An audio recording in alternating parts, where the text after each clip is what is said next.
Kita kedatangan PC jadul, tapi kalau kita lihat ya, ini ternyata bagus loh dari casingnya hingga ke dalam-dalamnya. Jadi dengan keluhan di saat dinyalakan itu tidak muncul display di layar, tapi PC-nya itu nyala. Nah, kira-kira penyebabnya apa ya? Dan di sini kita akan coba servis sampai bisa nyala.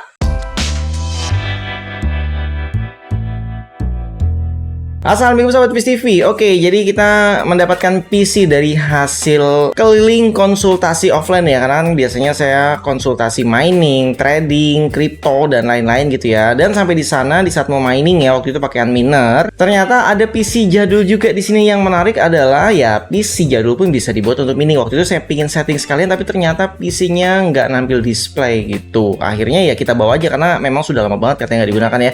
Jadi akhirnya kita bawa PC-nya ke sini dan coba kita perbaiki. Jadi ini dia barangnya, sepertinya sih ini satu set dulu pembeliannya ya, karena Simbada X series ada kodenya S262 walaupun kode casing, tapi saya cek di marketplace itu ternyata memang ada ya, mungkin keluaran lama dan sekarang udah nggak ada lagi yang barunya. Mungkin kalau kalian cari yang second itu masih ada. Dan wow, karena rapi dalam bungkus, ini bisa dibilang ada sih debu, tapi debu wajar ya, tidak banyak seperti PC-PC yang kemarin kita bongkar ya. Oke, jadi langsung aja kita nyalain semua. Jadi kalau kabel yang bawaan itu dia masih VGA. Nah, di sini kan ada HDMI-nya ya, kita pakai HDMI. Jadi ini ada tambahan di bawah yaitu VGA GT210 ya. Nah, kita colok ke VGA-nya. Padahal prosesornya kalau kita cek tadi sih itu bisa langsung gitu tanpa VGA-nya. Jadi langsung aja kita coba nyalain dan ternyata bener no sinyal ya. Jadi nggak kebaca sama sekali nih. Ini PC-nya nyala kondisinya ya. Jadi dari powernya kalian bisa lihat ya, dan di dalamnya ini muter gitu. Tapi dia tidak mau menampilkan display ke monitornya. Oke, jadi langsung aja nggak pakai lama kita bongkar, kita lihat isinya. Dan ini termasuk bersih ya, cuman ada kardus kejutan di bawah sini. Ini sih seharusnya nggak mempengaruhi performa ya, karena nggak menyentuh apapun di dalam ya. Oke, kita lihat ini lumayan bersih. Jadi memang ada jaring laba-laba, cuman nggak masuk ke kamera ya. Ini jaring laba-laba lumayan tebel sih, cuman tidak ada debu yang benar-benar kayak karpet yang seperti biasanya kita bersihkan ya. Jadi ini cukup dibersihkan ringan ya, pakai tisu beberapa ya, itu udah cukup bersih ya, nggak perlu pakai sikat segala macem.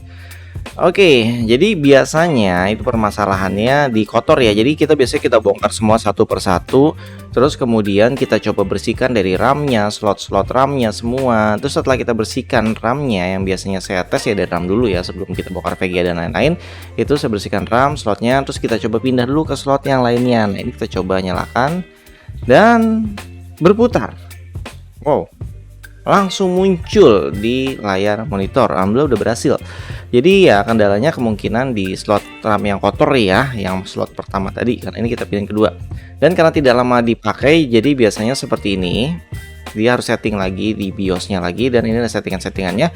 Kita pilih yang turbo aja ya, supaya powerful, supaya speednya mantap. Kita coba lihat advance modenya ada menu apa aja, karena ini menurut saya BIOS-nya walaupun jadul ya. Saya cek tadi update software 2014 ya, terakhir 2014, tapi ternyata wow, di sini pun ada overclock dari RAM-nya juga. Makanya ini keren loh, menurut saya keren ya. BIOS lama tapi menunya tuh sedetail ini, menurut saya udah cukup mantap.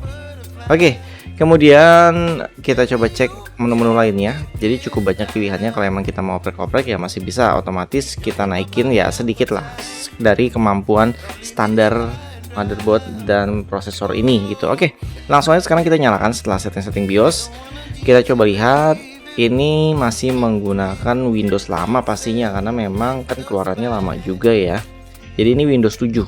Kalau kita lihat dari RAM-nya tadi, itu RAM standar itu sekitar 4 GB ya, satu kepingnya. Ini menurut saya udah pas sih kalau di zamannya.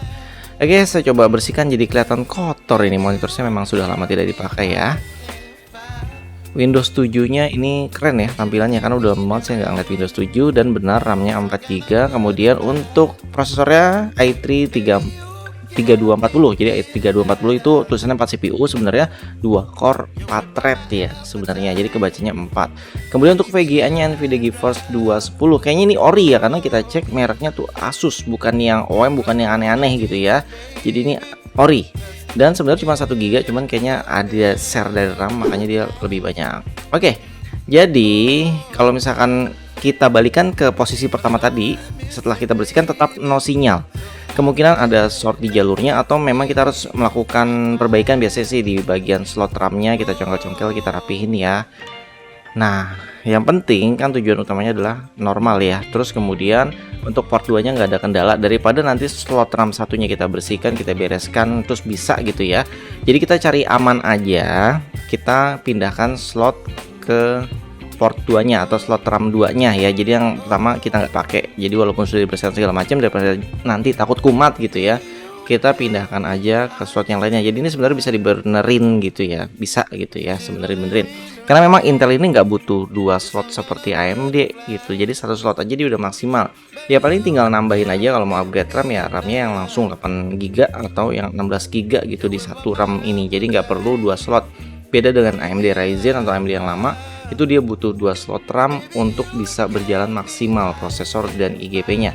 Nah ini kalau misalkan mau diperbaiki ya tinggal dicongkel-congkel, bisa pakai peniti atau besi tipis, dicongkel-congkel biar RAM-nya rapat lagi. Kemungkinan dia slotnya kendor karena ya udah lama juga, wajar sih kalau komputer-komputer lama seperti itu.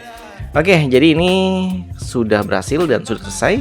Siap kita kembalikan ke pelanggannya ya. Oke, mantap. Oke, itu tadi videonya dan akhirnya kita berhasil menghidupkan PC jadulnya. Dan pastinya nanti ini kita akan install buat mining ya. Jadi saya kemarin sudah dapat data mining terbaik untuk PC Intel itu, untuk prosesor Intel itu apa aja gitu. Jadi tunggu video selanjutnya. Oke, jadi bagi sobat yang punya PC jadul, laptop jadul atau yang baru juga nggak apa-apa, terus mau upgrade, mau service atau mau konsultasi rakit PC, bisa juga di Viz TV. Bisa langsung datang secara offline, bisa juga konsultasi secara online. Oke, jadi langsung WhatsApp saya di deskripsi video. Dan sebelum saya pulangin, saya ingin coba install beberapa game dan kita coba tes performa dari PC jadul ini kira-kira sejauh apa. Karena data yang kita dapat sementara walaupun ini PC 2012 ternyata masih bisa menyaingi PC 2019 ke atas loh. Oke, nanti ditunggu videonya ya. Jangan lupa support kami dengan cara like, subscribe, komen, dan share. Sampai jumpa kembali. Salam sobat Viz TV. Wassalamualaikum warahmatullahi wabarakatuh.